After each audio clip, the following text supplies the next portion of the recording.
Properties 2 types ఉంటాయి. Ancestral property, self acquired property. Self acquired property వచ్చేసి మన సొంతంగా మనం కొనుక్కున్నటువంటి ప్రాపర్టీ అన్నమాట. దానిపైన ఇంకొక పర్సన్కి ఎటువంటి రైట్ ఉండదు. మీరు ఆ ప్రాపర్టీని ఇంకెవరిపైనా గిఫ్ట్ ఇవ్వాలి అనుకుంటే మీరు ఇవ్వచ్చు.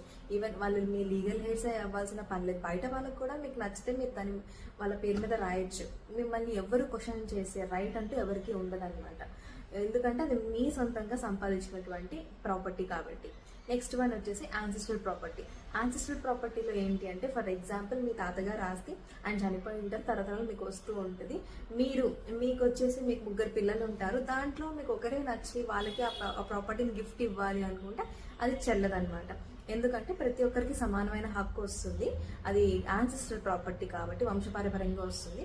ఈ యొక్క ప్రాపర్టీని మీరు ఏ విధంగా గిఫ్ట్ ఇవ్వచ్చు అంటే, చారిటబుల్ పర్పస్ కింద కావచ్చు, లేదంటే రిలీజియస్ పర్పస్ కింద కావచ్చు. అందరి కన్సెంట్తో మీరు దాన్ని గిఫ్ట్ ఇవ్వచ్చే కానీ ఒక ఇండివిజువల్ పర్సన్కి మీరు గిఫ్ట్ అనేది యాన్సిస్ట్రల్ ప్రాపర్టీని ఇవ్వడానికి ఎటువంటి రైట్ అనేది ఉండదన్నమాట.